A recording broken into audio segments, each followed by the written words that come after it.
அனைவருக்கும் மதிய வணக்கம். வியாழனுடைய தொடர் ஓட்டத்தில் 2 இலக்க எண்ணிலிருந்து 3 இலக்க எண்ணை மிக விரைவில் எட்டக்கூடிய இந்த நேரத்தில் அந்த 2 இலக்கினுடைய நிறைவு பகுதியில் ஒன்றாக 98வது தொடரில் என்னுடைய கட்டையும் அமைகிறது எண்ணி மனம் எழுகின்றேன். இதற்கு அனுமதி அளித்து இதற்கு தலைமையேற்றக்கூடிய அயலார் தமிழ் கல்வியுடைய துறை தலைவர் மற்றும் ஐயா அவர்களுக்கும், இங்கு வந்திருக்கக்கூடிய வர இருக்கின்ற பேராசிரியர் பெருமக்கள், இங்கு குழுவில் இருக்கக்கூடிய முனைவப்பட்ட ஆய்வாளர்கள், கல்வியியல் மாணவர்கள் என அனைவருக்கும் என்னுடைய முதற்கண் பணிவான வணக்கத்தை தெரிவித்துக் கொள்கின்றேன். வில்லியம் கேரி வாழ்வும் தமிழ் இலக்கிய ஆய்வு என்பது இந்த ஆய்வுடைய தலைப்பாக அமைகிறது. பொதுவாக நமக்கு 15ஆம் நூற்றாண்டிலிருந்து ஏற்படுத்தப்பட்ட போர்ச்சுகீசியருடைய வருகை, டச்சுக்காரர்களுடைய வருகை, டேனிஷ் அறிஞர்களுடைய வருகை, பிரெஞ்சுக்காரர்களுடைய வருகை, பிரிட்டிஷ்காரர்களுடைய வருகை, தமிழ் வழங்கப்பட்ட ஒரு பகுதியான இலங்கையில் அமெரிக்கர்களுடைய வருகை என்று மேலைநாடுகளை சார்ந்த பல இனக்குழுக்கள் தமிழகத்தை நோக்கி வருகிறது பண்ணவே இருந்திருக்கின்ற அந்த 15 முதல் 20ஆம் நூற்றாண்டு வரையிலான காலனித்துவ காலத்தில் சமய பணியாளர்களுடைய வருகை என்பது முக்கியமாக கவனப்படுத்தப்பட வேண்டியிருக்கின்றது. காரணம் என்னவென்றால், இந்த மதம் பரப்புவதற்காக, சமயத்தை பரப்புவதற்காக வருகின்ற இந்த மறைப்பணியாளர்கள் தான் இங்கு இருக்கின்ற ஒரு கீழ் நிலையில் இருக்கக்கூடிய மனிதர்கள், அதாவது ஒரு கிராமத்தில், ஒரு குக்கிராமத்தில், ஒரு மூலையில் இருக்கக்கூடிய மனிதர்களுடையும் உரையாடுவதற்காக தமிழை படிக்கிறார்கள். அவருடைய பழக்க வழக்கங்களை கற்றுக்கொள்கிறார்கள். அவருடைய சமய வழிபாட்டு முறைகளை தெரிந்து கொண்டு அதன் மூலமாக அவர்களுடைய இணக்கத்தை ஏற்படுத்தி சமய மாற்றம் ஏற்படுத்துவது என்பதுதான் அவர்களுடைய உள்ளார்ந்த உட்கிழக்கை கூட்டுத்திட்டமாகவும் இருந்திருக்கின்றதை நாம் வரலாறுகளில் படிக்க முடிகின்றது. அப்படி வந்த மறைப்பணியாளர்களை 2 வகையாக நாம் இந்த ஆய்வுகளில் பொதுவாக பிரிக்கலாம். ஒன்று, ஆய்வுக்காக சமய பரப்புரைக்காக வந்து தமிழ் சார்ந்து இயங்கிய மறைப்பணியாளர்கள். சமய பரப்புவதற்காக இங்கு வந்து தமிழ் பரப்பாமல், தமிழை கற்காமல், சமயம், வழிபாடு, மதமாற்று என்று ஒரு சமூக நிலையில் இருக்கக்கூடிய நிலையில் வந்த மறைப்பணியாளர்கள். ஆகவே தமிழ் சார்ந்து, தமிழ் சாராத என்கின்ற இந்த 2 வகையான பகுப்பின் மூலமாக இந்த மறைப்பணிகளை பகிர்கின்ற பொழுது நாம் இருவருக்குமான ஒரு பட்டியலை தயார் செய்தோம் என்றால், தமிழ் சார்ந்து பங்களித்த மேலை மறைப்பணியாளர்களுடைய பட்டியலில் எண்ணிக்கை குறைவாக இருக்கும். தமிழ் சார்ந்து தமிழ் பங்களிப்பை வழங்காமல் இருக்கக்கூடிய மறைப்பணியாளர்களுடைய அட்டவணை எடுத்து பார்த்தால் அதற்குடைய எண்ணிக்கை அதிகமாக இருக்கும். எனவே இந்த தமிழ் சாராதவர்களுடைய மறைப்பணியாளருடைய பட்டியலில் எண்ணிக்கை குறைவாக இருக்கிறது. காரணம் என்னவென்றால், அவர்களுடைய தமிழ் சார்ந்த பங்களிப்பை இன்னும் ஆவணப்படுத்தாமையால் அவர்கள் தமிழறிஞர்களாக அடையாளப்படுத்தப்படாமல் வரலாற்றிலேயே பேசப்படுகிறார்கள். இதுதான் ஒரு உள்ளார்ந்த உண்மையாக இருக்கின்றது. அப்படிப்பட்ட இருமுகப்பட்ட பார்வையில் வில்லியம் கேரி என்கின்ற அறிஞர், அந்த போட்டோ, வில்லியம் கேரி என்கின்ற ஒரு மலைப்பணியாளர். இவர் போலந்து நாட்டைச் சேர்ந்தவர். உங்களுக்கு தெரியும், போலந்து, ஜெர்மனி இவையெல்லாம் ஜெர்மன் மொழியை முக்கியப்படுத்தப்பட்ட ஒரு நாடுகளாக நாம் பார்க்க முடிகிறது. அந்த காலத்திலேயே யூனிவர்சிட்டி ஆஃப் ஹாலே என்று சொல்வார்கள், ஹல்லே என்று சொல்வார்கள். அதுதான் இங்கு ஜெர்மனியர்கள் இருந்த பொழுது ஜெர்மனியாளர்கள் இருக்கின்ற ஜெர்மனி மறைப்பணியாளர்கள் பலரும் இங்கு இருக்கக்கூடிய மனிதர்கள் பற்றிய தகவல்களை, இங்கு இருக்கக்கூடிய இலக்கியங்கள் பற்றிய தகவல்களை, இங்கு இருக்கக்கூடிய தாவரங்கள், உயிரினங்கள் பற்றிய தகவல்களை எல்லாமே ஜெர்மன் மொழியை எழுதி 1906ஆம் ஆண்டிலிருந்து காலனிய காலத்தில் நிறைவு பகுதி வரை இருக்கின்ற குறிப்புகளாக எழுதி யூனிவர்சிட்டி ஆஃப் ஹல்லேவில் கொண்டு போய் சேர்ப்பார்கள்.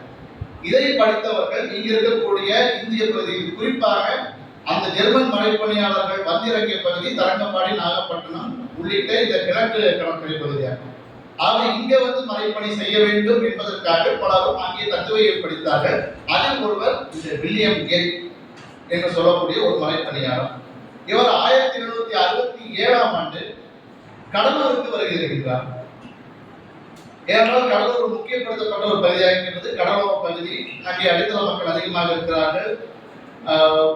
உயிரினங்களாகட்டும் சரி, அந்த தாவரங்களாகட்டும் சரி, ஒரு மனிதர்களும் நீதினம் சார்ந்த ஒரு முக்கியமான பகுதியாக இருக்கிறதால் மக்கள் தொகை அடர்த்தியும் அங்கிருக்கின்றது. குறிப்பாக சாதியமாகட்டும், சமயமாகட்டும் அங்கே ஒரு நிலைப்படுத்தப்படாத, ஒரு சமநிலை எட்டப்படாத பகுதியாக இருக்கின்றதால் அவர்களை சமயமாற்றம் செய்வதன் மூலமாக தங்களுடைய சமயத்தை இங்கு நிலைநிறுத்தலாம் என்பதற்காக பலரும் இங்கு மறைப்பணி செய்தார்கள். அப்படி வந்தவரும் கேரி ஒருவராவார்.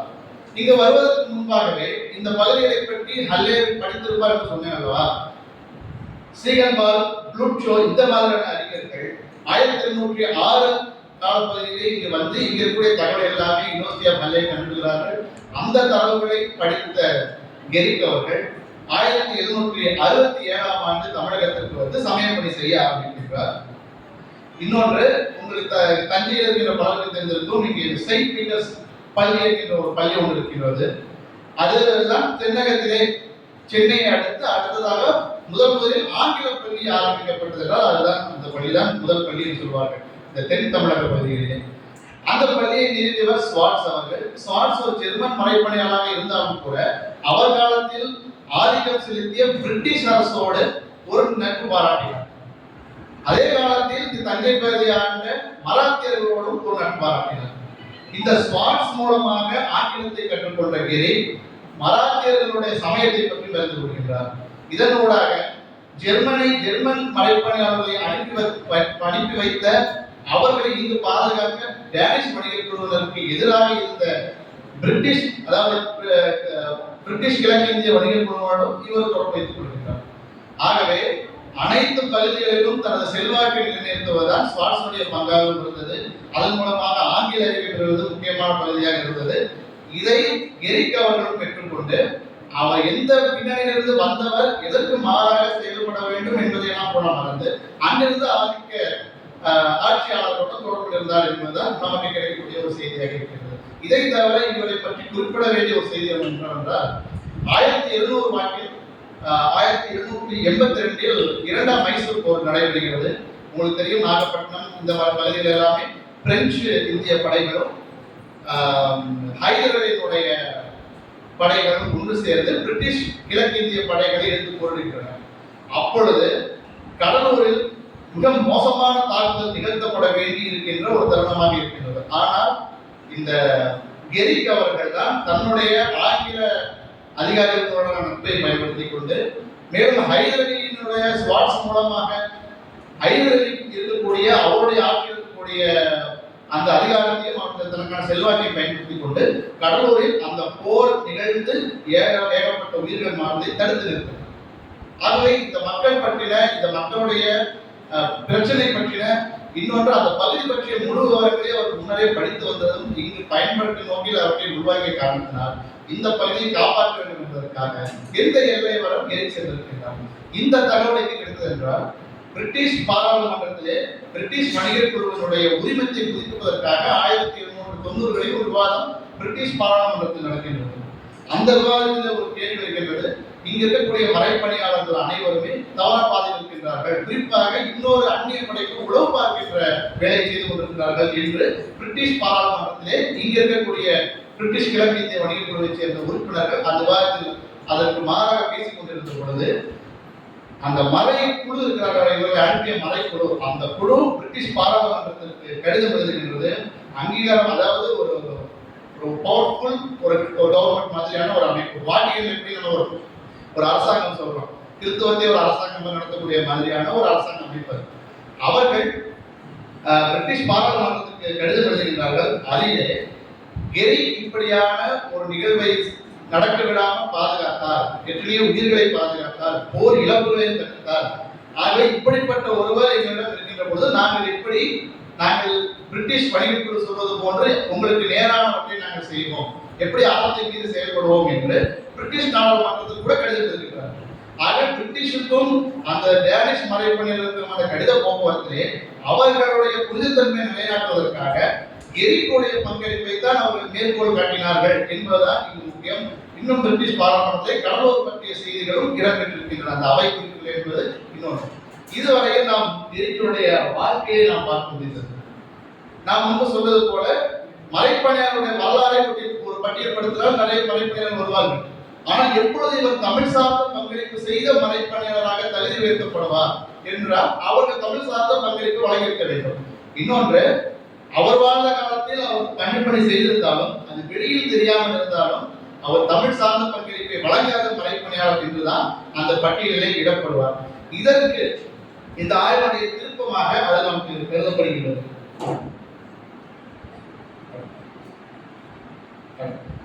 The Catalog and Description of Tamil Works என்கின்ற ஒரு கட்டுரை 1237 ஏசியாட்டிக் சொசைட்டி, அதாவது லண்டனில் இருக்கக்கூடிய ராயல் ஏசியாட்டிக் சொசைட்டியிலே வெளியிடப்பட்ட ராயல் ஏசியாட்டிக் ஜேர்னலிலே வெளியிடப்பட்ட ஒரு கட்டுரை.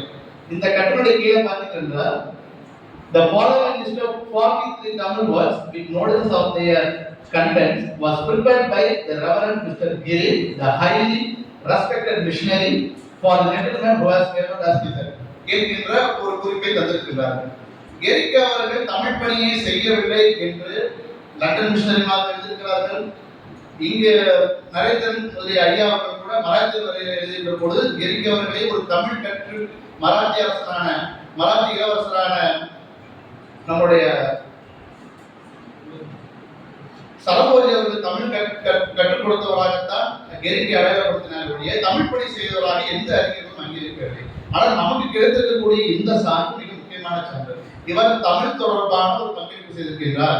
குறிப்பாக அவர் காலத்திலே புழக்கத்தில் இருந்த 43 நூல்கள் பற்றின ஒரு கட்டுரை எழுதியிருக்கின்றார் என்பது நமக்கு மிக முக்கியமான சான்றாக அமைகின்றது. ஆகவே இவருடைய பங்களிப்பை பார்க்கின்ற பொழுது தமிழாய்வு பங்களிப்பாக இவருடைய பங்களிப்பை மாற்றுவதற்கு இந்த ஆவணம் மிக முக்கியமான ஆவணமாக இருக்கின்றது. எரிக்கினுடைய பங்களிப்பை நிலைநிறுத்துவதற்கு இந்த காலத்தில் தேவைப்பட்ட ஒரு ஆவணமாகவும் இருக்கின்றது. சான் ஜாம்புகளாக இருக்கட்டும், சவேரியாராக இருக்கட்டும், இந்த ஐரோப்பியர்களை பற்றி ஆராய்ச்சி செய்த மீனாட்சி சுந்தரமாக இருக்கட்டும், அதற்கு முன்பாக உலகளாவிய இருக்கக்கூடிய தமிழ் ஆய்வுகளெல்லாம் தொகுத்த தனிநாயகம் அடிகளாக இருக்கட்டும், யாருமே எரிக்கனுடைய இப்படிப்பட்ட ஒரு ஆய்வு வெளிவந்தது என்பதை அவருடைய நூல்களில் குறிப்பிடவில்லை. காரணம் என்னவென்றால் இவர் இறந்தது பிறகு வெளியிடப்பட்ட ஆய்வு கட்டுரையாக இது இருக்கின்ற காரணம் தான் மிக முக்கியமான காரணம். ஏனென்றால் 1803ஆம் ஆண்டு எரிக் அவர்கள் இறந்து விடுகிறார். அதற்கு முன்பாக மராத்தியர்களோடு தொடர்பு கொண்டு மராத்தியம் சார்ந்த அல்லது மராத்தியர்களால் கைகொள்ளப்பட்ட இலக்கியங்களை அவர் பார்வையிடுகின்றார். ஒன்று. இரண்டாவது, இவர் ஆங்கிலம் படித்திருக்கிறார். ஜெர்மனியராக இருந்து கொண்டு பிரிட்டிஷுடைய ஆங்கிலத்தில் அவரோடு சமரசம் செய்து கொண்டு ஆங்கிலம் படிக்கின்றார். அதன் மூலமாக அன்று 1780களில் கல்கத்தாவில் நிறுவப்பட்ட ஏசியாட்டிக் சொசைட்டியுடைய நட்புறவை பெற்றுக்கொள்கிறார். அவை அவருடைய ஆங்கில மொழியிலிருந்து ஐரோப்பியம் சார்ந்த தகவல்களை தெரிவிப்பதற்கு, அதாவது ஆய்வு முறையை கைவிடுவதற்கு உதவியாக இருக்கின்றது. இன்னொரு புறம் பார்த்தோம் என்றால் இவருடைய மராத்தியர்களுடன் நட்பு இங்க இருக்கின்ற தமிழ் சார்ந்த சூழல்களை பெறுவதற்கும் உதவிகரமாக இருந்திருக்கிறது. ஆகவே இந்த இரண்டு விதமான கருத்து அமைப்புகளால் தான் இவர் இப்படியான ஒரு ஆய்வு கட்டுரையை எழுதியிருக்கின்றார் என்று நம்மால் கூற முடிகின்றது. சரி, இந்த ஆய்வு கட்டுரையில் என்னென்ன இடம்பெற்றிருக்கின்றன என்பதுதான் இங்கு கவனிக்கத்தக்கது. ஏனென்றால் ஒரு தமிழ் ஆய்வு பங்களிப்பு என்பது புதிதாக ஒரு கருத்தை சொல்ல வேண்டும்.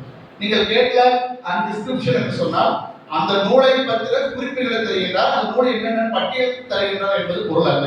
அந்த பட்டியலில் இந்த ஆய்வாளர் தமிழிலே இந்த நூலை படித்து எப்படி தனக்கான மதிப்பீட்டை இந்த நூல்களுக்கு வழங்கியிருக்கின்றார் என்பதில் தான் நான் இவரை ஒரு தமிழியல் ஆய்வாளர் என்று சொல்வதற்கு அனைத்து பொருத்தப்பாடுகள் இருப்பதாகவே நாம் கருதுகின்றோம். அவர் 43 நூல்கள் 1790களிலிருந்து என்னுடைய கணிப்பின்படி 1790கள் அந்த ஏசியாட்டிக் சொசைட்டியோட ஒரு உறவு வைத்துக் கொண்டதற்கு பிறகு இங்க இருக்கின்ற நூல்கள் பற்றின குறிப்புகளை அங்கே எழுத ஆரம்பிக்கின்றார். அதற்காக ஆங்கிலத்தில் எழுதுகின்ற பொழுது 43 நூல்களை திரட்டி இருக்கின்றார். அந்த நூல்கள் சிந்தாமணி, நன்னூர், கலிங்கத்து பரவி, இவருடைய காலத்திலே வெளிவந்த அபிராமி அந்தாதி, தேவாரம், பஞ்சதந்திர கதை, காதகி, திகாரம், சிந்தாமணி, பாரத இரண்டு என்றது, பாரத உரை, கந்த புராண உரை, அரிச்சந்திரன் கதை, அரிச்சந்திரன் புராணம், வேதாள கதை, பாலகன சுவடி, இப்படி பல நூல்கள் 43 நூல்கள், உரை நூல்கள், மூல நூல்கள், இலக்கண நூல்கள் என்று வகைப்படுத்தப்பட்ட வெவ்வேறு வகைப்பாட்டிற்கு பல நூல்களை சேகரித்து படித்திருக்கின்றார். அது பற்றிய குறிப்புகளை இடுவோம் ஆரம்பித்திருக்கின்றார். இப்ப இந்த ஒரு 5 வகையான பகுப்பை வைத்துக் கொண்டு இவர் எப்படி இந்த கட்டுரையில் இங்கு 18ஆம் நூற்றாண்டில் நிகழ்ந்த இலக்கியங்களை ஆய்வுக்கு உட்படுத்தினார் என்று பார்ப்போம் என்றால், இவருடைய முறையில் ஒரு நூலை கருத்துரையாக வழங்க வேண்டும் என்றால் எந்த முறையில் அந்த கருத்தை கொடுக்க வேண்டும் என்பதற்காக ஒரு பேட்டர்ன், ஒரு வகைப்பாட்டை, ஒரு முன்மாதிரி செய்து கொள்கிறார். நூல் விளக்கம், அதனுடைய பற்றி விளக்கம் ஒன்று தர வேண்டும். எரிக்கின் மதிப்பீடு, அவருடைய மதிப்பீடு என்ன அப்படின்னு ஒரு மதிப்பீட்டை கொடுக்கிறார். அதற்கு பிறகு இந்த நூலினுடைய ஆசிரியர் யார், அப்பொழுது இந்த நூலினுடைய காலம் என்னவாக இருக்கும், இப்படியான ஒரு 4 வகைப்பாட்டை வைத்துக் கொண்டு ஒரு நூலை அடைகின்றார். இதற்கு முன்பாக ஜெர்மனியிலிருந்து வந்த சீகன் பால்கையரோ ப்ளூட்ஷோவோ இந்த மாதிரியான ஒரு வகைப்பாட்டின் பின்னணியில் தமிழ் இலக்கியங்களை அணுகவில்லை. ஜினாலஜி ஆஃப் ஹிந்து காட்ஸ் தென்னிந்திய கடவுளர்கள் என்கின்ற ஒரு நூலை சீகன்பால் எழுதியிருக்கின்றார். அவர் இங்கே இருக்கக்கூடிய கிராம தெய்வங்களையும் இந்து கடவுளாக சேர்ப்பார், பெருந்தெய்வங்களை இந்து கடவுளாக சேர்ப்பார், அல்லது நம்முடைய மதம் இன்னொரு மதத்துக்குள் கூட ஒரு மதத்துடைய தாக்கம் இருக்கின்ற பொழுது ஒரு கடவுளை இன்னொரு கடவுளாக மாறும், அதையும் இந்து கடவுளை சேர்ப்பார். அவை இவருக்கு முன் வந்த ஜெர்மனிய மறைப்பாணியாளர்களிடம் இல்லாத தெரிவு இவருடைய கருத்தமைப்பிலே பார்க்க முடிகிறது. அதுதான் இந்த நான்கு வகையான ஒரு கருத்தை பிரித்து பார்ப்பது என்பதுதான். ஒரு உதாரணமாக சொல்ல வேண்டும் என்றால், ஐரோப்பியர்களுக்கு மிகவும் பிடித்த நூல்கள் ஒன்று நன்னூல். ஏன்னா அவர் தமிழ் கற்பதற்கு அவர்கள் பயன்படுத்தப்பட்ட ஒரு எளிமையான நூல் என்று அவர்கள் கருதியது நன்னூலை தான். அந்த நன்னூலை இப்படி சொல்கின்றார்: நன்னூல் கவிதை இலக்கணத்தின் எழுத்துக்கள், அசைகள் மற்றும் சொற்களை கையாளுகிறது. மேலும் அவற்றின் பெருக்கத்திற்கான, அதாவது எழுத்து, சொல், பொருள், தொடர்பு, அவற்றின் பெருக்கத்திற்கான விதிகளையும் வகுக்கிறது. இந்த நூல் மிகப்பெரியதன்று. இதுதான் அவருடைய கருத்து. இந்த நூல் மிகப்பெரியதன்று. இதுக்கு முன்னாடி நன்னூல் பற்றி எழுதிய வீரமாமுனிவர் அவர்களும், அதற்கு முன்பாக இங்க இருக்கக்கூடிய இலக்கண நூல்களை எல்லாம் கண்டறிய நினைத்த பல்தாஸ்டா கோஸ்டா, அதுக்கு முன்பாக சவேரியார், இவர்களாக இருக்கட்டும், இப்படியான நூல்களை படித்து இப்படியான ஒரு கருத்துக்களை அவர்கள் தெளிவாக வெளிப்படுத்தவில்லை என்பதுதான் முக்கியமான உண்மை. இவர் கூறுகின்றார் எளிமையாக, இந்நூல் மிக பெரிதன்று, ஆனால் மிகவும் கடினம் நிறைந்தது. இதன் பொருள் மிகவும் வறட்சியானதல்ல, இருப்பினும் நூற்பா மிகவும் சிக்கலானது. எனும் இதற்கு ஒரு தனி உரை நூல் இருப்பதாக தமிழ் மக்கள் கூறுகின்றார்கள். நமச்சிவாயருடைய உரை இருக்குது. இவர் காலத்துக்கு பின்னாடி நமக்கு ஆர்வம் உரையும் கிடைக்குது. இப்படியான உரை இவர் காலத்துக்கு முன்பாக இருந்த உரைகளை பற்றின குறிப்புகளை இந்த மக்கள் என்னுடைய கலாயோகம் திரட்டியிருக்கேன் அப்படிங்கிறதை கூட சொல்றார். இந்நூலின் ஆசிரியர் பேர் பவனந்தி, ஒரு புகழ்பெற்ற ஞானி என்று கருதப்படுகின்றார். இந்நூல் 800 ஆண்டுகளுக்கு மேல் பழமையானதாக கூறப்படுகிறது. நூலை பற்றி விளக்கம் கொடுக்கிறார். அந்த நூலை பற்றி தன்னோட மதிப்பீடு இது படிக்கிறது கஷ்டமா எழுதினார். ஆனா இதுக்கு உரை நூல் இருக்கு, அதை படித்தால் எளிமையா இருக்கும் இன்னொரு கருத்து. மூன்றாவது ஆசிரியர் யார்? இது நன்னூல் அப்படிங்கிறப்போ ஒரே முடிச்சிருவார் பவனந்தி. இன்னும் பெயர் தெரியாத சில நூல்கள் எல்லாம், சமண நூல்கள் எல்லாம் போயிட்டு காமிப்பார். அப்படி அவருடைய ஆசிரியர் என்று ஆரம்பிச்சிருக்கின்றார். இவருடைய காரணம் என்ன? யாரும் கூற துணியாத ஒரு விஷயங்கள் எல்லாமே இவர் மிக எளிதாக தன்னுடைய தொடர் தேடுதலாக கொடுத்திருந்தார் என்பதுதான் மிக முக்கியமான ஒன்றாக பார்க்கப்படுகிறது. ஆகவே அவருடைய ஆய்வு கட்டுரை இந்த ஆய்வின் மூலமாக கண்டறியப்பட்ட பின்பு நாம் பார்த்த மிக முக்கியமானது என்னவென்றால், காலனிய காலத்துக்கு முன்பாகவே ஒரு ஐரோப்பியர், குறிப்பாக பிரிட்டிஷ் அல்லாத ஒரு ஜெர்மானியர், ஒரு நூலை அணுகுவதற்கான முறைப்பாடுகள் என்னென்ன என்று தன்னுடைய பயன்பாட்டு விளக்கத்தின் வாயிலாகவே அறிய செய்திருக்கின்றார் என்பதுதான் இங்கே முக்கியமானது. இரண்டாவதாக டிக்கன்ஸ் ஒளித்தோடு 1820 வரலாற்று மாணவர்களுக்கு பலருக்கு தெரியும். 1820க்கு பிறகு எல்லிஸ், மெக்கன்சி போன்றோர் தென்னிந்தியாவை மையமாக வைத்த அனைத்து விதமான தரவுகளை தேட ஆரம்பிக்கிறார்கள். பழங்குடியினை பற்றிய தரவுகளை கூட திரட்டி அதை நூலாக நம் பல்கலைக்கழகத்துடைய முன்னாள் துணைவேந்தர் மாரா ஐயா அவர்கள் வெளியிட்டிருக்கிறார் என்பது செய்யும். அந்த மெக்கன்சியினுடைய சுவடிகளை H.H. வில்சன் ஆகட்டும், அதுக்கு முன்னால் எலியட் ஆகட்டும், வில்சன் ஆகட்டும், இப்படியான பலர் அந்த மெக்கன்சி சுவடிகள் 1820க்கு பிறகு கண்டறியப்பட்ட அந்த சுவடிகளை வைத்துக் கொண்டு அதற்கு முற்பட்ட காலத்தினுடைய மனித வாழ்க்கையையும் சமூக வாழ்க்கையும் இலக்கிய பரிணாமங்களையும் ஆராய்கின்ற ஒரு போக்கு 1820க்கு பிறகு கேட்க ஆரம்பித்தது. ஆனால் இவர் அதற்கு முன்பாகவே இதற்கான பணிகளை செய்திருக்கின்றார். இதனை இந்த கட்டுரையை வெளியிட்ட ஆசிரியர்கள் இருக்கிறார், அதாவது ஏசியாட்டிக் சொசைட்டி, அந்த அறிஞர் குழுவை சேர்ந்தவர்கள் இவருடைய சுவடிகள் இவர்கள் அதாவது எரி சொல்லக்கூடிய இலக்கியத்திற்கான ஒரு கருத்துரைகள் உண்மைதானா என்பதற்கு அவர்கள் கையாண்ட விதம் மெக்கன்சி சுவடியில் இருக்கின்றதா என்று கேட்கிறார்கள். இப்ப நன்னூலுக்கு ஒரு கருத்தை எழுதியிருக்கின்றார் கெரி 1790களில். மெக்கன்சி சுவடிகளை திரட்டியது 1820களில். இந்த கட்டுரை வெளியானது இவர் இறந்தது பிறகு 1837.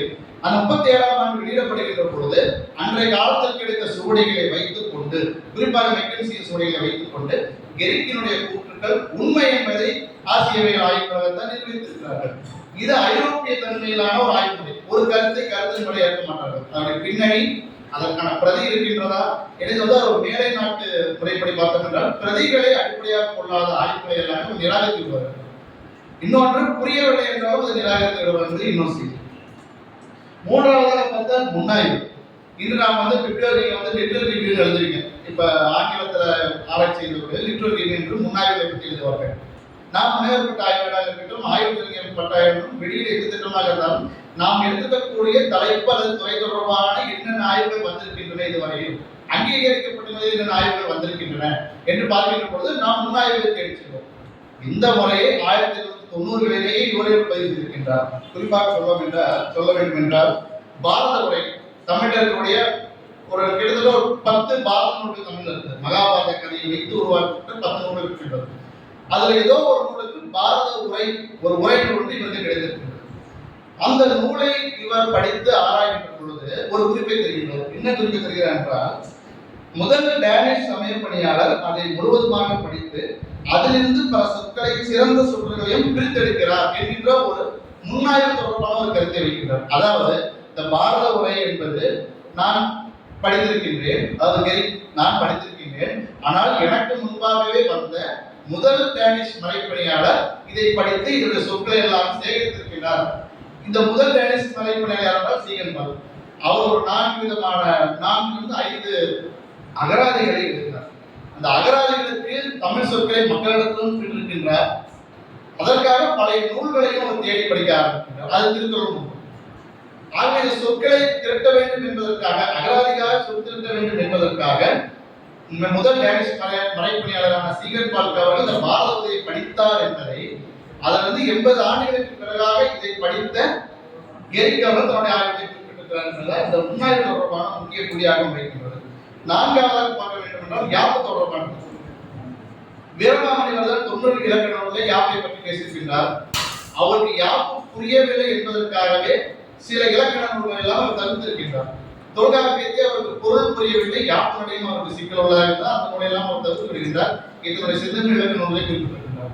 ஆகவே அவருக்கு முன்வந்த ஒரு நூற்றாண்டு கால ஐரோப்பியர்கள் இந்த இருக்கக்கூடிய யாப்பு சிக்கலை, தமிழ் மொழியினுடைய யாப்பு சிக்கலை விலகிக் கொள்ள இயலாதவர்களாக இருந்திருக்கிறார்கள் என்பதுதான் முக்கியமான உண்மையாக இருக்கின்றது. என்றால் சீரிலிருந்து தலை தட்டாமல் எழுத வேண்டும். அப்பொழுது என்றால் அச்சு நூல் அல்ல. 14ஆம் நூற்றாண்டிலிருந்து பெருந்தளவு அச்சு நூல் வரவில்லை. இவர் காலத்தில் அந்த நூற்றாண்டிலிருந்து அச்சு பழக்கத்தினுடைய தொடக்க நிலையில். ஆகவே சுவடிகளில் ஒரு யாப்பு நேரடியாக எழுதப்படும். ஒரு திருக்குறள் நேரடியாக 7 சீரும் ஒரே வரையில் எழுதப்படும். எங்கு வெட்ட வேண்டும், எந்த அதை 2 சீராக பிரிக்க வேண்டும், 2 அடியாக பகுக்க வேண்டும் என்பது ஐரோப்பியர்களுக்கு தெரியாததாக இருக்கிறது. இன்னொன்று, இந்த டேனிஷ் மறைப்பணியாளர்கள், அதாவது ஜெர்மன் தாய்மொழியாக டேனிஷ் மறைப்பணியாளர்களை அவர்களை அனுப்பிய டேனிஷ் மறைக்குழுவே இங்கிருந்த டேனிஷ் கிழக்கிந்திய வணிகர்களும் இரண்டுமே இவர்களை உளவாளிகளாக கருதி இவர்களுடைய செயல்பாடுகளுக்கு முட்டுக்கட்டை தொடர்ந்தவண்ணமே இருக்கும். அவை இவர்களுக்கு தெளிவாக கற்றுக் கொடுப்பதற்கான ஆசிரியர்கள். ஆகவே அந்த நிலையிலும் கூட இவர் யாப்பு தொடர்பான சிந்தனைகளை படித்திருக்கிறார் என்பதுதான் இங்கு முக்கியப்படுத்தப்பட வேண்டிய ஒன்றாக இருக்கிறது. குறிப்பாக கம்பராமாயணத்தை ஆய்வுக்கு உட்படுத்தி 2 படலங்களை அவர் தனித்தனி நூல் என கருதி இதை வெளியிட்டிருக்கின்றார். அதாவது நாகபாஷ படலம், இது கம்பராமாயணத்தில் வரக்கூடிய ஒரு படம். இந்த படலத்துல விளக்கி சொல்றாங்க, விஷ்ணுவுக்கும் இந்திரஜித்துக்கும் இடையிலான போரின் வரலாறு ஆகும். இது இந்த நாகபாஷ படலம். அவன் ஒரு பெரிய அரக்கனாகவும் வீரனாகவும் இருந்த போதிலும் விஷ அம்பினால் கொல்லப்பட்டான் இந்திரஜித். இந்த நூலில் 300 விருத்தங்கள் அல்லது வசனங்கள் உள்ளன. ஒரு வார்த்தை அதே இடத்துல பாருங்க, இந்த ஆசிரியர் கம்பை ஒரு சிறந்த கவிஞருக்குலாம் சொல்லிட்டு இந்த போரை 12,000 விருத்தங்களில் எழுதியுள்ளார். இந்த நூல் மிகுந்த மரியாதையுடன் அணுகப்படுகிறது என்று. இதுக்கு முன்னாடி 42 நூல்களிலுமே இந்த யாப்பு பத்தி பெருசா பேசுறவர். ஏன்னா அவர் இங்கிலீஷ்ல நீங்க அவருக்கு கட்டளை படிச்சாலும் வெர்சஸ் தான் போடுவார். இதுல 1330 வெர்சஸ் திருக்குறள் இருக்குது. இதுல வெர்சஸ்னு எழுதி போட்டிருந்தவர் இந்த கம்பராமாயணத்துக்கு மட்டும் விருத்தம்னு பயன்படுத்துறார். இதற்கு காரணம் என்னவென்றால் இவர் ஒரு குறிப்பு தராங்க, இந்த நூல் மிகுந்த மரியாதையுடன் அணுகப்படுகிறது. அப்புறம் அவர் காலத்தில் இந்த கம்பராமாயணம் பரவலாக்கப்பட்டிருக்கிறது, எல்லா பக்கமும் ஓதப்படுகின்றது, பள்ளிக்கூடங்களிலே பாடப்புத்தகமாக இருக்கின்றது. இதில் கூடிய ஒரு கவித்துவத்தை இன்றைக்கு வயது 40 கவிதைகள் எப்படி நம்ம வெளிப்படையாக ஒரு பொதுத்தளத்தில் நின்று பேசுகின்றோமோ, அன்றைக்கு கம்பராமாயணத்துடைய கவிதைகள் பொதுத்தளத்தில் பேசப்படுகின்றன. ஆக இப்படி பொதுத்தளத்தில் பேசப்படுவதன் விளைவாக கம்பராமாயணத்தை சுற்றி இருக்கக்கூடிய யாப்பாகட்டும் அணியாகட்டும் எளிமையாக இந்த ஐரோப்பியர்களுக்கும் சென்று சேர்ந்திருக்கின்றது. ஏன் அதைத்தான் இங்கே அந்த குறிப்பில் எரிக்கின்ற இந்த குறிப்பிலிருந்து உயிர்த்துணர வேண்டிய ஒரு பகுதியாக இது இருக்கின்றது. கடைசியாக இந்த உரை சம்பந்தமான ஒரு விஷயங்களை பேசியிருக்கிறது. எழுதியிருக்கின்றார். மிக முக்கியமான உரை. இன்னும் நாம் இந்த 17ஆம் நூற்றாண்டினுடைய இலக்கிய இந்த மாதிரியான ஆய்வுகளை மீளாய்வு செய்யப்பட வேண்டியதற்கான தேடுதலையும் இந்த உரை தொடர்பான அவரின் கருத்துக்கள் நமக்கு செய்யப்படுகின்றன. காரணம் என்னவென்றால், சீவக சிந்தாமணியை பற்றி எழுதுகின்ற பொழுது அந்த உரை தொடர்பான கருத்துக்களை குறிப்பிட்டிருக்கின்றார். இதன் விளக்க உரையாளர் பரிமையாளர். நமக்கு தெரியும், சீவக சிந்தாமணிக்கு ஹென்றி பவர் என்ற ஒரு வெள்ளக்காரர் நாவல் இளமகத்துக்கு மட்டும் உரை எழுதியிருக்கின்றார். மற்றது பெரிதாக நமக்கு உரை நூல்கள் கிடைக்கிறது. ஆனால் இளம் பரிமையாளர் சீவக சிந்தாமணிக்கு உரை எழுதியிருக்கின்றார் என்று எரி குறிப்பிட்டிருக்கின்றார். இன்றளவு அந்த உரை கண்டறியப்படவில்லை. ஒருவேளை இந்த கருத்து இன்னும் மீளாய்வுக்கு உட்படுத்தப்பட வேண்டியதாக இருந்தாலும் கூட 17ஆம் நூற்றாண்டினுடைய அந்த மறைந்த சுவடிகள் பற்றின ஒரு பார்வையும் நமக்கு இது வழங்குகின்றது. ஒன்று. இரண்டாவது, ரொம்ப விருப்பமான ஒன்று, இந்த உரையின் ஒரு அத்தியாயத்தை அவர் முடிக்கும் போதெல்லாம், அதாவது சீவக சிந்தாமணியுடைய ஒவ்வொரு இளம்பகத்தையும் அதற்கான உரையை பரிமையாளர் எழுதுறப்போல என்ன நினைக்கிறாங்கன்னா, ஈஸ்வரன் அவருக்காக தோன்றி அவருக்கு ஒரு தங்க தேங்காயை பரிசாக அளித்ததாக இவர்கள் கூறுகிறார்கள். 12ஆம் நூற்றாண்டிலிருந்து 18ஆம் நூற்றாண்டு வரை உரையாசிரியருடைய காலமாக கூட கருதலாம். காரணம், சைவத்தை அடிப்படையாக கொண்ட உரையாசிரியர் பின்னணி, வைணவத்தை அடிப்படையாக கொண்ட மணிப்பிரவாள உரையாளர் பின்னணி, இதற்கிடையில் பௌத்தர்களும் உரைநடை நூல்கள் எழுதியிருக்கின்றார்கள், உரை நூல்கள் எழுதியிருக்கின்றார்கள். உரை பற்றின பார்வை, உரைநடை, உரை பற்றிய பார்வை, அதை வியாக்கியானம் செய்த விவரித்தல், இந்த கலை போக்கு இந்த 12ஆம் நூற்றாண்டுக்கு பிறகு வந்திருக்கிறதை பார்க்க முடியும். அதிலே பொருள் தெரியாத சில விளக்க உரை சூழல் எல்லாமே ஒவ்வொரு அறிஞர்கள் பேரிலே சூடுவது வழக்கமாக இருக்கு. அதனால் துன்ப செய்திகளும் விளக்கப்பட்டது. குறிப்பாக என்னவென்றால், திருக்குறள் எழுதின நச்சர் தர்மத்தான் மணக்குறவர் 10 உரையாசிரியர் பேர் உங்களுக்கு தெரியும். திருக்குறளுக்கு எழுதிய நச்சர் உரை, அந்த நச்சர் என்பவர் தான் நச்சினார்க்கினியர் என்றும் எழுதினார்கள். ஆனால் 1920க்கு பிறகு வந்த செந்தமிழ் முதலான இதழ்கள், அதில் உருவாகிய நவீன ஆய்வறிஞர்கள் இந்த 20மே தவறானவர்கள், இந்த 2 கருத்துமே ஒன்று என்று சொல்லுவோர் தவறானவர்கள், நச்சரும் நச்சினார்க்கினியரும் வேறு வேறு, அதை சுற்றி தொன்ம கதைகளை வைத்துக் கொண்டு இதெல்லாம் விளக்கி கொண்டு போவார்கள். ஆகவே உரையாசிரியர்கள் மீது, உரை மீது ஒரு தொன்ம கதை ஏற்றுக்கொள்வது, தொன்மம் சொல்லப்படுவது கூட உரையாசிரியருடைய வாழ்க்கையின் மீது தொன்ம கதைகள் ஏற்று சொல்லப்படுகின்ற ஒரு முறை இடைக்காலத்தில், குறிப்பாக ஐரோப்பிய வருகையின் பொழுது ஏற்படுத்தப்பட்ட சைவ சமய சார்பான, சைவ வைணவ சார்பான அறிஞர்கள் ஏற்படுத்தப்பட்டிருக்கிறது. அதனுடைய வெளிப்பாடாகத்தான் பரிமைகளை புனிதப்படுத்தி காட்டுவதற்காக அன்றைய சைவ அறிஞர்கள் இந்த தொன்ம கதைகளை ஏற்றுக்கொள்கிறார்கள். இதை இவர் பதிவு செய்திருக்கின்றார். இதை வேற அறிஞர்களும் பதிவு செய்ததாக நமக்கு தெரியவில்லை. ஆகவே இப்படி பார்க்கின்ற போது இந்த கட்டுரை கண்டறியப்பட்டது மிக முக்கியமான ஒரு பகுதியாக இருக்கிறது. ஏனென்றால், வெறும் மறைப்பணி மட்டுமே செய்து வந்த பட்டியலுடைய நீட்சியாக இவரை பார்க்காமல், இல்லை இவரும் ஒரு கட்டுரை எழுதியிருக்கின்றார், ஆனால் அந்த குறிப்புகளை எழுதியிருக்கின்றார், அதுவும் ஆங்கிலத்தில் எழுதியிருக்கின்றார், பிரிட்டிஷோடு தொடர்புபடுத்துவதற்காக ஆங்கிலத்தில் எழுதி கொண்டு அதன் மூலமாக ஆசிரியர்கள் கழகத்தோடு ஒரு நட்புறவை தேடியிருக்கிறார் என்பது முதல் கருத்து. இரண்டாவது கருத்து, இந்த கட்டுரை இவருக்கு பின்பாக பரவலாக்கம் பண்ணப்பட்டதா என்றால் இல்லை. இவர் அதற்கு இறந்துவிட்ட காரணத்தினால் இவர் பற்றிய கட்டுரையும் மங்கிவிட்டது. இது தொடர்பான விவாதங்களும் நடக்கப்பெறவில்லை. 1930களுக்கு நாம் குறிப்பாக 35க்கு பிறகு பிரிட்டிஷ் அரசு எடுத்த நிலைப்பாடு, அச்சு பண்பாடுகளுடைய பரவலாக்கத்தின் காரணமாக தமிழகத்தில் தமிழின் மூலமாகவே ஆய்வு கட்டுரைகள் எழுதுவதற்கான முயற்சிகள் எடுக்கப்பட்டிருக்கிறது. பதிப்புரைகள் எழுதப்பட ஆரம்பித்தன. ஆகவே பழைய கருத்துக்களை எல்லாமே மீளாய்வுக்கு உட்படுத்தாமல் அவர்களுடைய கல்வியினுடைய பின்னணியிலிருந்து ஆய்வு முறைகள் உருவாக்கியதன் காரணமாக இவருடைய கருத்து, இவருடைய கட்டுரை தொடர்பானது இவர் தொடர்பான ஆய்வுக்கு வரவில்லை என்பது இரண்டாவது கருத்து. மூன்றாவது, இந்த கட்டுரை வேற யாராவது பயன்படுத்தியிருக்கிறார்களா என்று தேடி பார்த்த பொழுது பிரிட்டிஷ் அறிஞர், ஒரு பிரிட்டிஷ் நூலகரான ஹிக்கின் பாரம், இன்றைக்கும் சென்னையில் ஒரு பதிப்பகம் இருக்குது, ஹிக்கின் பாரம் என்ற பதிப்பகம். தமிழ், ஹிந்தி, இங்கிலீஷ்ல அந்த பெயர் பலகை வைத்திருப்பார்கள்.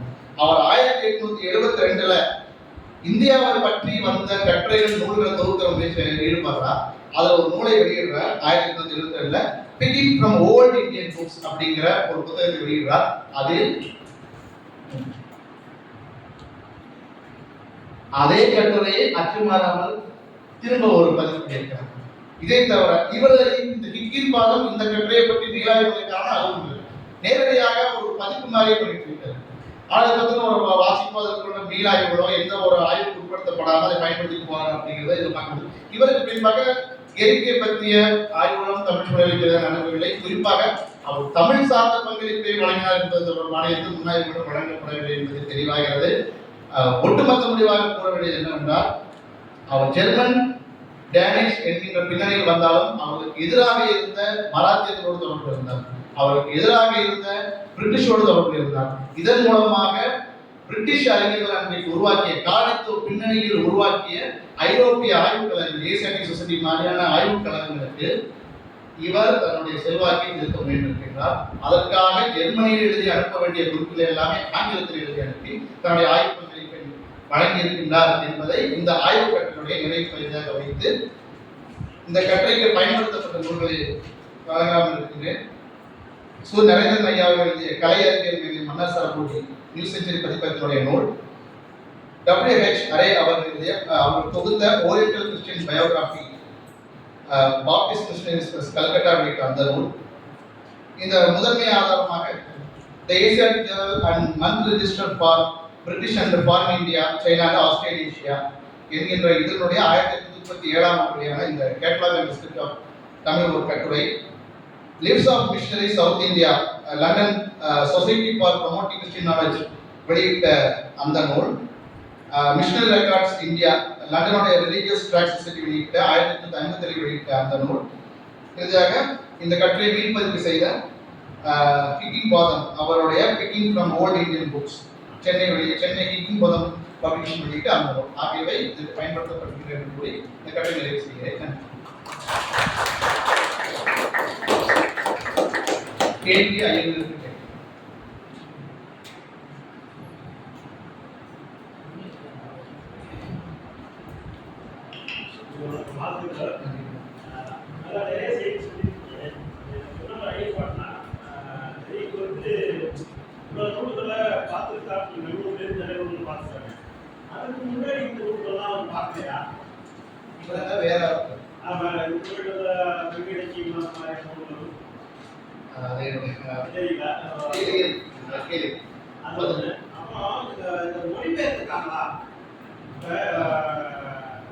எப்படி சமஸ்கிருதத்தை வந்து ஒரு ஜோன்ஸ் மேக்ஸ்மன் வந்து ஆங்கிலத்தில் மொழிபெயர்க்கிறதா அது வந்து எப்படி சொல்லிக்கிறதோ அதுபோல இந்த நூல்களை இவர்கள் படித்திருக்கிறாங்க. மக்களுக்கு இந்த சமய பரப்புகளை உருவாக்குவதற்காக படிக்கிறாங்கன்னா மெயின் அதான் அது மட்டுமே இருந்தது.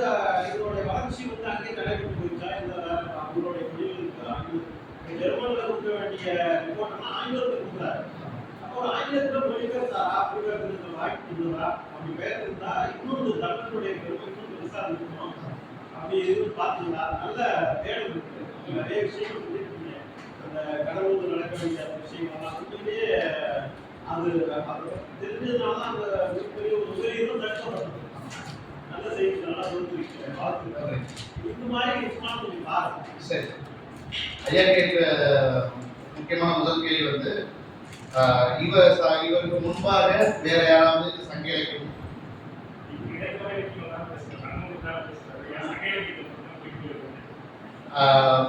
சீவல் சிந்தாமணி தான் ஆரம்பிக்கிறாரு. அது காரணம் என்னன்னா, சங்க இலக்கியமாக இருக்கும். சங்க இலக்கியத்தில் வந்து நமக்கு அதனுடைய முனைவு தாயோட தொடர்புபடுத்தப்பட்ட ஒரு சப்ஜெக்ட் இருக்குங்க. அவர் சங்க இலக்கியத்தை வந்து சங்க இலக்கியமாக பார்க்குறீங்க. அன்னைக்கு சங்க இலக்கியங்கிற பேர்னா ஒன்று சமணர்கள் ஆரம்பித்த சங்கம், இல்லை என்றால் திருவிழாவு புராணத்தில் வர நக்கீரர் சைவ சமயம் சார்பான சங்கம். அந்த சங்க இலக்கியங்கிற அணங்கள்ல அந்த இலக்கியங்களை பார்க்குறீங்க. அவர்களை பொறுத்த வரைக்கும் என்னன்னா, இந்த மொழியில உருவான இலக்கண நூல்கள் வந்து தமிழர்களால் எழுதப்பட்டதாங்கிறது இன்னொரு விவாதங்க. ஏன்னா அவங்க வந்து சமணர்களால் எழுதப்பட்டதுன்னு சொல்றாங்க. சிவசிந்தாமணி திருத்தக்க தேவர் எழுதினாருன்னு சொல்லிட்டாரு. அவர் சமணர்னு சொல்றாரு. ஆனா எந்த இடத்துலயுமே அவர் தமிழர்களான்னு சொல்லலைங்க. கம்பரை பத்தி எழுதுறப்ப கம்பர் தமிழ் ஒரு பழம்பெரும் தமிழ் கவிஞர், இவனால் தமிழ் பெயர் பெற்றதுன்னு எழுதுறாரு. ஆனா திருத்தக்க தேவர் தமிழராகவோ மற்றொரு தமிழராக குறிப்பிடலைங்க. ஒண்ணு. ரெண்டாவது, தொல்காப்பியத்துல எதுவுமே குறிப்பிடலைங்க. அதுக்கு இன்னொரு காரணம் என்ன, அவங்களுக்கு புரியலைங்க. வீரமாமுனிவருக்கு திருக்குறள் புரியலன்னு ஒரு இடத்துல தொல்காப்பியம் புரியலன்னு லத்தீன் மொழியில எழுதின கிளாவிஸ் மொழியில் எழுதியிருக்காரு. திருப்பி அதனால அதை விட்டு வந்துட்டேன், நான் நன்னூல் எடுத்துக்கிட்டேன்னு எழுதுறாங்க. அதை அடிக்கிறதுக்குள்ள கொடுத்துட்டே போறாங்க. சங்க இலக்கியமா அன்னைக்கு தெரியலைங்கிறதுனால அதுல எப்படி பார்த்தாங்கன்னா நமக்கு முதல்ல சங்க இலக்கியம் வந்து பதிப்புக்கு வந்ததுக்கு அப்புறம் தானே தெரியும். அதுக்கு முன்னாடி எங்க இருக்கிற சைவ மடங்கள் இருக்குது. சைவ மடங்கள் பதிப்பு பண்ணல, அது அவங்களுக்கான ஒரு நூலாக வச்சிருக்காங்க. குறிப்பா அதுக்கான காரணம் வந்து திருமுருகாற்றுப்படை. திருமுருகாற்றுப்படையை வந்து முதல் நூலா வச்சு நீங்க பார்த்தது காரணமாக இதெல்லாம் சைவம் சார்ந்த நூல்கள், சாஸ்திர நூல்கள்னு வச்சுக்கோங்க. இப்ப இங்க சைவ சார்ந்த நூல்கள் நீங்க கருதிட்டா மிஷினரிஸ் வந்து நீங்க படிக்க மாட்டாங்க. ஆனா இதுக்கு நேர்மாறான ஒரு நிலை வந்து இலக்கியம் இருந்துச்சு. ஏன்னா வந்து சைவத்தை அட்டாக் பண்றதுக்கு சைவத்தை படிச்சுதான் அட்டாக் பண்ணுங்கிறது அது ஒரு ஆய்வு போட்டு அது வந்து அமெரிக்கர்கள் கொண்டு வந்தாங்க. இந்த ஐரோப்பியஸ் வந்து ஒரு நேரடியான மாறுறது, நேரடியாக தாக்குறது, செங்குத்து பிளவா பிளக்கிறது, ஒரு சமூகத்தையோ ஒரு மொழியோ செங்குத்து பிளவா பிளக்கிறது, இவங்களுடைய ஆய்வு போக்கே வேறமா இருக்குது. அவைஸ் நீங்க சொல்ற இந்த பழம் இலக்கிய நூல்களை இவங்களுக்கு கை வைக்கிற காரணம் இது சொல்லித்தரதுக்கும் ஆளுல படிக்கவும் முடியல. அதனால எதுல இருந்து படிக்க முடியும் இல்லை எதெல்லாம் நீங்க வந்து பிரபலமா இருக்கு பார்த்தோம்னா கம்பராமாயணம் இருக்குங்க. இவர் காலத்திலேயே ஒரு 10 வருஷத்துக்கு முன்னாடி அபிராமி இருந்தாரு ஃபேமஸா இருக்கு. அதே காலத்துல இப்படி உரைகள் எழுதுறாரு. சமணர்களுடைய 12ஆம் நூற்றாண்டின் பிறகு வந்து ஒரு 5-6 சமணர்கள் சொல்றாரு.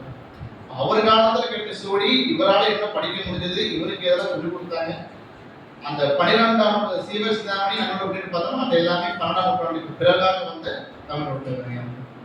இன்னொன்னு இந்த மொழிபெயர்த்ததை பற்றி ஒரு கருத்து சொன்னீங்க. மொழிபெயர்த்து கொண்டு போயிருக்காங்க. இவர் அப்படி தகவல் கிடைக்கும். ஏன்னா இந்த கட்டுரைதாங்க முதல்ல கெரிக்னு ஒருத்தர் தமிழ் பணி செய்தார்னு சொல்றீங்க.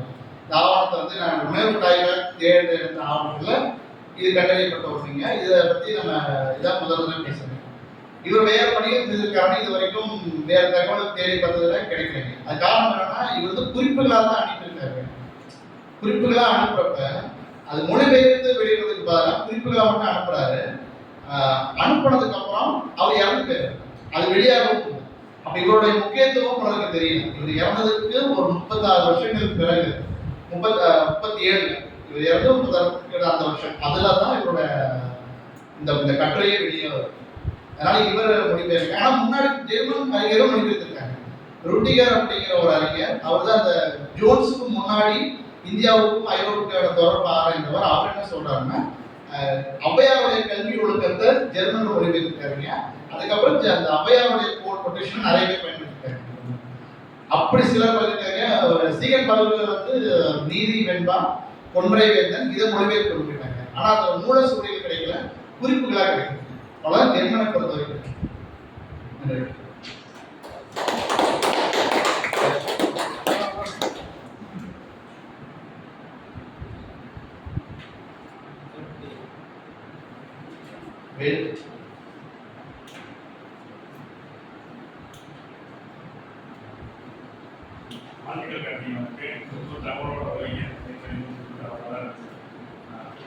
பெரும்பாலும் அந்த மறைப்பணியாளர்கள் எல்லாருமே தன்னுடைய மறைப்பணி சமயத்தை பார்க்கறதுனா அவங்களுடைய பிரதான அதனுடைய அதுக்காக இப்போ வந்து இந்த படித்த மக்கள் விடுதலை மக்கள் அப்படிங்கிறவங்கள ஃபோக்கஸ் பண்ணுறோம். அவங்களுடைய சமயப்பணியில் நம்மளோட ஸ்பிரிச்சுவல் டெஸ்ட் பண்ணுறது எல்லாமே நாட்டார் பாடல்கள் சொல்கிறாங்க. வேலைக்காக சொல்கிறத விட நாட்டார் பாடல்கள் ஃபோக்கஸாக டச் பண்ணி நமக்கு டெஸ்ட் பண்ணி அதில் ஒரு தளத்தில் ஏற்படுத்துறாங்க. இதெல்லாமே அவங்களுடைய சமய விரிவாக்கத்துக்கு தான் முக்கியமா, இல்லை அது சார்ந்து இருக்கக்கூடிய மக்களுக்கான ஒரு ரிஃபார்ம் உருவாக்க, ஒரு சீர்திருத்தங்களை உருவாக்கணும் அப்படிங்கிறதுக்கான ஒரு செயல்பாடு. நன்றி. இது பிஹெச்டி சந்தோஷமாகுது. நன்றி. ஒரு முன்னோட்டமாக பதில் சொல்லலாம்னு நினைக்கிறேன். சீக்கிரம். பொதுவாகவே அவங்களுடைய கருத்தின்படி பார்த்தோம்னா அவங்க இயல்பிலேயே மிஷினரியாக வரக்கூடியவர்கள் தத்துவியல் படித்தவர்கள், பிலாசபி அண்ட் ரிலிஜியஸ் ஸ்டடீஸ். அவங்களுடைய அடிப்படையே ஒரு மதத்தை, அதாவது அவர்கள் எந்த மதத்தை பரப்ப வந்தாங்களோ, கிறிஸ்டியானிட்டியை பரப்ப வந்தாங்களோ அதுவே அவங்களோட கிடையாது. அது வந்து இஸ்ரேல் ஜெருசலேம் சைடில் உருவான ஒரு மதம், கிறிஸ்தவ மதம். அது ஐரோப்பிய தன்மை அடைஞ்சதுக்கு அப்புறம் போர்ச்சுகீஸ்காரங்க கத்தோலிக்கமாக உள்ள போறாங்க. ஜெர்மன் போலந்து நாட்டை சேர்ந்தவர்கள், குறிப்பாக லண்டன் பிரிட்டிஷ் சேர்ந்தவங்க புரொட்டஸ்டன்ட் கிறிஸ்டியானிட்டியை கொண்டு அவங்களுக்குள்ளே குரல் இருக்கு. இப்போ நீங்க சொல்றதை நான் வந்து இந்த நாடு வாரியாக எடுத்துக்க முடியும், எந்த மிஷினரிஸ் அதை பண்ணாங்கன்னு பார்க்க முடியும். இப்போ கத்தோலிக்கர்கள் எடுத்துக்கிட்டாங்கன்னா வீரமாமுனிவர் வந்து நாட்டாவளியோட தொடவே இல்லை. அது காரணம் என்னன்னா அவர் கத்தோலிக்கர்கள் சொல்லக்கூடிய அந்த இத்தாலியா ஆகட்டும், அதை எடுத்துக்கிட்ட பரப்பன போர்ச்சுகீஸ் ஆகட்டும், அதை வந்து ஒரு பிராமண சமயம் மாதிரி தான் பார்க்குறாங்க. ஒப்பிடுறதுக்கு அதான் சொல்ல முடியுது. ஏன்னா அது ஒரு மேம்படுத்தப்பட்ட ஒரு சமயமா பார்க்கக்கூடியதா இருந்துச்சு. அவருடைய வழிபாடுகள் எல்லாமே லத்தீன் மொழியில மட்டும்தான் இருக்கணும்ன்றது. அவருடைய பைபிளை படிக்கிறதே ஹீப்ரு மொழி பைபிளை தான் படிக்கணும், அடுத்தது லத்தீன்ல தான் படிக்கணும் அப்படிங்கிற ஒரு கட்டுப்பாடுகள் அதிகமா இருந்துச்சு. நீங்க உங்க ஆய்வுக்கு எடுத்துக்கிட்டீங்கன்னா கத்தோலிக்கத்துல சமயங்கள் நிறைய இருந்துச்சு, அதாவது சமய சடங்குகள் நிறைய இருந்துச்சு. அந்த சடங்கை இங்க இருக்க மக்களோட பொருத்தி பார்த்து பண்ணாங்கிறது ஒரு கதை. இது சடங்கு மரபு அப்படிங்கிற ஒரு பகுதி கத்தோலிக்க ஒரு பகுதி. பட் இந்த ஜெர்மன் மனைப்பதை யாரா புரொட்டஸ்டன்ட் கிறிஸ்டியனிட்டிஸ், இவங்க வேணா ஒரு சமய நெகிழ்வுத்தன்மை, அதாவது கத்தோலிக்கத்தினுடைய சமய அடர்த்தி தான் மார்ட்டின் லூதரையே உடச்சிட்டு அது நெகிழ்வு சமயமா மாற்றுறதுக்கு இந்த புரொட்டஸ்டன்ட் சமயம், அதாவது சீர்திருத்த கிறிஸ்தவம் அப்படின்னு சொல்லப்படுது, லுத்தரன் சமயம் சொல்றது. இந்த சமயத்தை உருவாக்குறதுக்கு காரணமே கத்தோலிக்க சமயத்தினுடைய அடர்த்தி தான். இதை மார்ட்டின் லூதர் உடைக்கிறாரு. இது வெறும் சமயம் மட்டும் இல்லை, இது ஒரு அரசியல் காரணம். அரசியல் தான், அரசியல் மக்கள், அதுதான் சமயங்கிறது கோட்பாடு. அது ஒரு இந்த சீர்திருத்த கிறிஸ்தவத்தை இங்க பரப்பான்றப்ப என்ன பண்றாங்கன்னா, இங்க இருக்கக்கூடிய வழிபாடுகள் தெரிஞ்சுக்க ஆரம்பிக்கும். சடங்கு நிறைய இருக்கக்கூடிய கத்தோலிக்க பாதிரி மக்கள் இங்க இருக்கக்கூடிய சமயம் இருக்கக்கூடிய மனிதர்களுடைய பிறகு ஈர்க்கலாங்க. ஏன்னா அவங்களுடைய பார்வை எல்லாமே எங்க இருந்துச்சுன்னா பிராமணர்களுக்கு மேல இருந்துச்சு. ராபர்ட் டி நோக்கி உங்களுக்கு தெரியும், மதுரையில தன்னை கிறிஸ்தவ பிராமணர்னு சொல்லிட்டாரு, ரோமாபுரி அந்தனர் அப்படின்னு சொல்லிட்டாரு. காவியுடைய வச்சுட்டு பூணல் போட்டுக்கிட்டு கிறிஸ்தவ பிராமணர்கள் மாற்ற முடியாது. தமிழ் சூழல்ல எழுந்த முதல் ஆய்வு பார்த்தீங்கன்னா ரொஜேரியஸ் அப்படிங்கிற ஒரு டச்சு மறைப்பணியாளர் எழுதுன ஒரு நூல். இந்த கிழக்கு மண்டல சமயங்களை பற்றி எழுதுன ஒரு கடவுளை பற்றி எழுதியிருக்காரு. அது எல்லாத்துக்கும் பிராமண சமயம்ங்கிற பேர்ல தான் கொண்டு போறாரு. இந்த புரொட்டஸ்டன்ட், அதாவது 1000 வீரராமனுக்கு அடுத்து, அதாவது அவர் காலத்திலேயே ஒரு பகுதியா இந்த புரொட்டஸ்டன்ட் கிறிஸ்டியன் என்ன பண்றாங்க, இல்ல நீங்க கிறிஸ்தவ எதிர்த்து நீங்க லத்தீன் படிக்கலாம் அவசியம் இல்லை, அதை மீறிங்கன்னா லத்தீன் தெரிஞ்சவர் தான் பூஜை பண்ண முடியும், பிராமண சமஸ்கிருதத்தில் பூஜை பண்ற மாதிரி லத்தீன் மொழியெல்லாம் பூஜை பண்ண முடியும். இப்படி நீங்க ஏற்றுக்கிட்டே நீங்க வெறும் ஒரு டிவோட்டியா தான், ஒரு பக்தராக தான் இருக்கீங்க, மேல போக மாட்டேங்கிற ஒரு மறைப்பு உள்ளது. ஆனா அந்த புரொட்டஸ்டன்ட் என்ன பண்ணுறதுன்னா சிகன் தமிழ்ல டிரான்ஸ்லேட் பண்றாரு. இதை பைபிள் மொழிபெயர்க்கவே கூடாது, ஆனா அது மீறி தமிழ்ல மொழிபெயர்த்து முதல்ல படிக்க வைக்கிறாங்க. ஆகவே இந்த மொழி அந்த மக்களுடைய சடங்குகளுக்கு முக்கியத்துவம் கொடுக்காம நீங்க இப்படியே இருங்க, அதாவது நீங்க எந்த வகையில இருக்கீங்களோ அந்தபடியே இருங்க, உங்களுக்கு நான் படிப்பு சொல்லித்தரோம், உங்களுக்கு படிப்பு தானே இல்லை படிப்பு சொல்லித்தரோம், இந்த மாதிரி நீங்க மாறுங்க, நீங்க தமிழ் மொழியிலே எல்லாம் பண்ணலாம் அப்படிங்கிறது தான். டிரான்ஸ்லேட்டர்ஸுக்கு மட்டும்தான் அந்த மாதிரி ஒரு பிரச்சனை இருக்கு. அவங்களுக்கு டிரான்ஸ்லேட்டர் பிரச்சனை வச்சு, ஏன்னா அப்போ போர்ச்சுகீஸ் அந்த டைம்ல இருந்தாங்க, அவங்க இடத்துல சிகன் பாக்கி இல்லாததுல போர்ச்சுகீஸ் மொழி இருந்துச்சு, லத்தீன் இருந்துச்சு, ஜெர்மன் மொழி இருந்துச்சு. அவங்க அந்த பகுதியில் தமிழர்களே இந்த மொழியை படிக்க ஆரம்பிச்சாங்க. அப்ப அவங்க சில பேரை கூட்டிட்டு ஜெர்மனிக்குமே சீகன் பால் கூட்டு போயிட்டாங்க.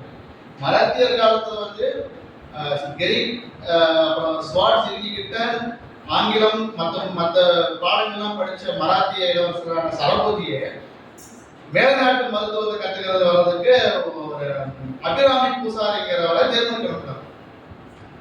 ஆகவே இந்த புரொட்டஸ்டன்ட் சமயம் தான் இந்த மாதிரி மொழி நெகிழ்வுத்தன்மையும் மற்றவர்களுக்கான வாய்ப்பு கொடுக்கறதுக்கான ஒரு காலமா இருந்துச்சு. அதனாலேயே அவங்க என்ன சமயத்திலேயே எந்த வழிபாட்டு பின்னாடி கவலை இல்லை அப்படின்னு போனது புரொட்டஸ்டன்ட். அதாவது ஜெர்மன், போலாந்து, பிரிட்டிஷ், இதெல்லாம் போர்ச்சுகல், லத்தீன், இத்தாலி, இந்த போர்ச்சுகல், இந்த மாதிரி கத்தோலிக்க பின்படுத்த வந்தவங்க அவங்க சடங்குகளுக்கு முக்கியத்துவம் கொடுத்து அதை அப்படியே தங்களுக்கான மாற்றாங்க. ரெண்டுமே உள்ளூர வரைக்கும் போயிருக்குது. ஆனா போர்ச்சுகீஸ் அளவுக்கு ஒரு சடங்குகளுக்கு முக்கியத்துவம் கொடுத்தாம ஜெர்மன்காரர்கள் அவங்க மொழி ரீதியாக அணிதத்தை பார்த்தாங்க. அதனுடைய விளைவு இவங்களுடைய இலக்கியத்தை படிச்சு திருவள்ளுவரே இயேசுநாதர் சொன்னாங்கன்னு சொல்லியிருக்காரு, திருவள்ளுவர் அவையாளர் சொல்லியிருக்கிறாங்கன்னு மிஷனரி சொல்றாங்க. அதுக்கான தரவு நமக்கு இருக்கு, அதெல்லாம் உலகத்துக்குரிய. ஆகவே இந்த மாதிரி 2 அணுகுமுறைகளை பார்த்தாலுமே அடித்தள மக்கள் வரைக்கும் போயிடும். இதுவரை செயல்படுத்த அனைவருக்கும் நல்லுள்ளங்களுக்கும் நன்றி தெரிவித்துக் கொண்டு ஆடி மாதா வாழ்க்கை